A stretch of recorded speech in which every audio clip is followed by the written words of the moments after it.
start with an overview of where China is at with autonomous vehicles, the speed they're rolling things out, which companies are at the forefront, and how really do they compare with the rest of the world? It's an interesting question. China is, by all agreement, ahead of other countries in terms of scale of commercial deployment. On the other hand, you have to put that in the context of China, which is very large. And so, where you have Baidu and Pony AI beginning to produce commercial scale operations in robo taxis, you have a similar situation here in the United States, for example, with Waymo, but the scale will obviously be somewhat smaller. And then both of these countries are pushing into Europe, pushing into the Middle East, pushing into other areas of the world with the hope of bringing these technologies there. Right. And just this week, we've been reporting Chinese firm Pony AI started mass production of a robotaxi co-developed with Toyota. How significant do you think this will be in commercializing autonomous cabs globally? I think it's very significant. I think we've seen, for example, Uber and Lucid, which is a very tiny automaker, saying they're moving forward. So the beginning of these partnerships, and particularly the beginning of what Pony AI and Toyota are doing, where they're going to build the vehicle with all the autonomous capability built in at the factory, so to speak, as opposed to, for example, Waymo right now is taking Jaguar automobiles and upgrading them to have fully autonomous capability. You obviously get economies of scale, you get better integration, you get the beginning of a purpose-built vehicle. Mm. We're seeing this also with Amazon and their Zoox product, which is a very different kind of vehicle. But again, the idea of building it from scratch, building it from the beginning to have this autonomous capability, I think is very interesting and is really the next step. Right. How close would you say, Dan, truly, are we to fully driverless services, and which markets globally do you see leading the way? So, in terms of how close are we to driverless vehicles, it's pretty clear we already have Mhm. driverless vehicles. In other words, we have commercial operations, places like Wuhan in China, places like San Francisco in the United States, Los Angeles in the United States, where these vehicles are already part of the mix.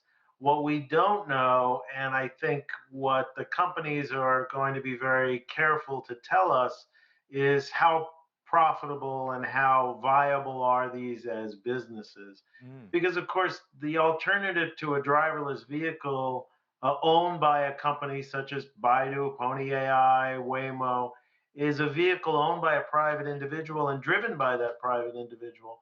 And that is still a very difficult business model, if you will, or economic calculation to beat. And so um, these vehicles are out there. These vehicles are, although they're still somewhat experimental, are still working and doing business.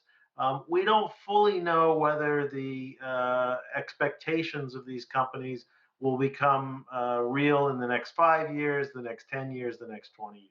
Right. And across the world, how is legislation meeting the growth of autonomous vehicles? It's really the ultimate question because, for example, we've seen Tesla say, oh, we've produced this cyber cab, it has no steering wheel. But you can't actually put a vehicle on the road in the United States with no steering wheel. It's simply not allowed. And by the same token, you were just reporting that the United States, at a national level, so this is the federal government, overstepping the state rules on autonomous vehicles, that would somehow limit the ability to deploy autonomous vehicles. It's actually the opposite because what happens is instead of in the United States, we have 50 different jurisdictions and each company has to step in and go to each state and even each city and say, can we operate here? A national set of rules would clear the ground for all of that. And so companies would be able to deploy much more rapidly at scale without having to go to each of these 50 different jurisdictions. Right. And earlier, you brought up just the market size in China itself, but how important are China's strengths in electric vehicles, the batteries, the smart infrastructure, in accelerating the whole development of the autonomous driving sector? So I think you're right. Electricity is very important, and China has shown the world with BYD and other companies that it has a value proposition in electric vehicles that is very difficult for European automakers and American automakers to match.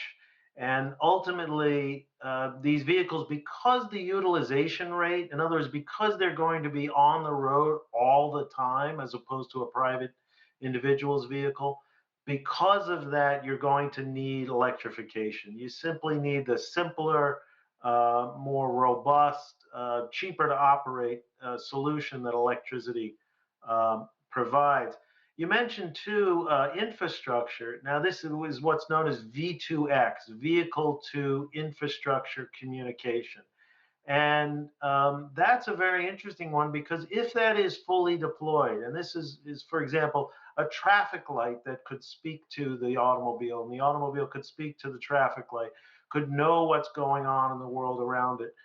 This is something that would make autonomous vehicles far more viable, and yet it's not something that these individual companies are ready to pursue. And so that's something for whether it's the Chinese government, European governments, the American government. This V2X technology needs far more development to catch up with where we are with autonomous vehicles.